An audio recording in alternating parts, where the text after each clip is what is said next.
कि चरित्रहीन लोगों से समझौता मैं नहीं करूंगा। मेवाराम जैन के कांग्रेस में वापसी करने के बाद से ही सियासत गर्मा गई है। मेवाराम जैन की वापसी के बाद बाड़मेर जैसलमेर में उनका बहुत विरोध हुआ था, जिसमें अश्लील होर्डिंग बाड़मेर बालोतरा में लगाए गए थे।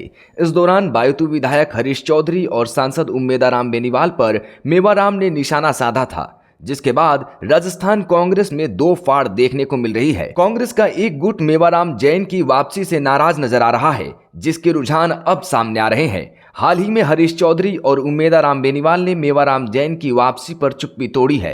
सुनिए उम्मेदाराम बेनीवाल ने मेवाराम जैन की कांग्रेस वापसी पर क्या कहा। देखिए, वो पार्टी का निर्णय है, उसके बारे में हम ज्यादा कुछ नहीं कह सकते, लेकिन पार्टी और सबको जन भावना को कदर सबको करनी चाहिए। क्या लगता है जिनके वीडियो वायरल हो, होर्डिंग लग गए अश्लीलता वाले?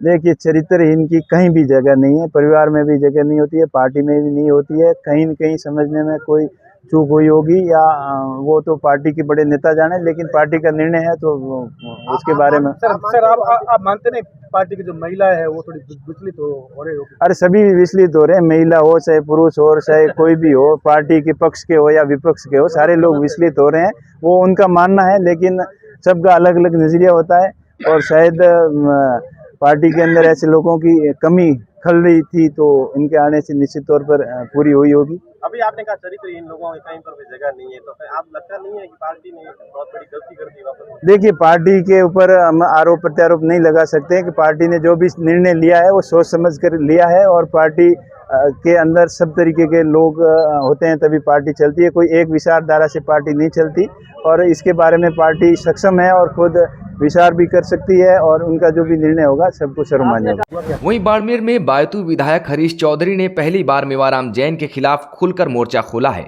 बिना नाम लिए मेवाराम जैन पर निशाना साधते हुए चौधरी ने कहा कि किसी भी चरित्रहीन ताकतों से कभी समझौता नहीं करेंगे। सुनिए हरीश चौधरी ने और क्या कहा। हमारा कर्तव्य है कि अपनी बात जो सही है वो लोगों के बीच में रखें। ये सवाल उठा कि चरित्र के संदर्भ में भी चरित्रहीन लोगों से आप को समझौता करना चाहिए, नहीं करना चाहिए। उसका उत्तर उस दिन भी मैंने ये कहा कि चरित्रहीन लोगों से समझौता मैं नहीं करूंगा।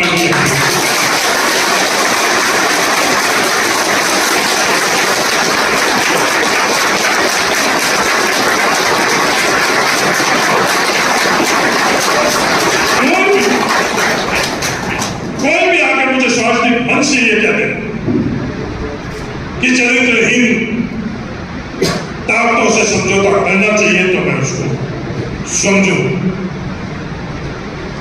आज जितना मैंने सफर तय किया, सार्वजनिक जीवन के अंदर सफर तय किया, 7 चुनाव मैंने लड़े, मेरे को कहीं भी समझौता करने की आवश्यकता नहीं। मुझे तो ऐसा महसूस नहीं होना कि उन लोगों से समझौता करना हम लोगों की व्यवस्था, हम लोगों की व्यवस्था नहीं। चाहे परिणाम संघर्ष करने पड़े, जो सवाल खड़े करने हैं, सवाल कहां से खड़े हो रहे हैं? ये सवाल जो खड़े कर रहे हैं, कई तरह के जो मूल बात है उसको भटकाने के लिए सवाल खड़े कर रहे हैं। जिस बच्ची के साथ है वो मेरे साथ भी होंगे, सबके साथ होंगे। वो ये पूछ रहे हैं, जब मैं सवाल का जवाब दे रहा हूं कि चरित्रहीन के साथ समझौता नहीं कर रहा हूं, तो वहां से सवाल खड़ा कर रहे हैं कि साहब आप तो इस्तीफा देने की बात कर देते हैं। पीछे हटने वाला हरीश चौधरी नहीं है।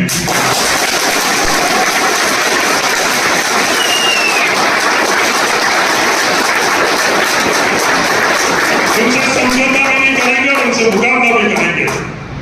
जो सवाल जो खड़े कर रहे हैं, उन लोगों को भी पता नहीं कि सवाल के मूल खड़े करने वाले की मंशा क्या है। वो चाहते हैं कि सवाल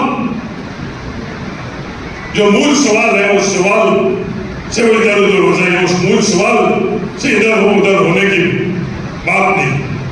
लड़ाई है, लड़ाई कहीं दिशा के अंदर लड़ी जाती, सामाजिक लड़ाई भी लड़ी जाती है, राजनीतिक लड़ाई भी लड़ी जाती है, न्यायिक लड़ाई भी लड़ी जाती है।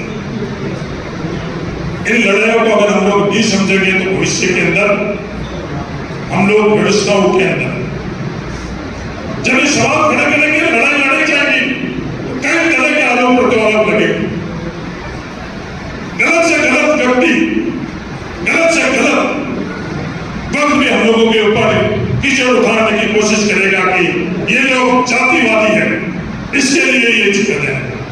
इन आरोपों से नहीं तो घबराएंगे और नहीं आगे बढ़ रहे। अगर ये जातिवाद है तो शायद उनको जातिवाद पता ही नहीं।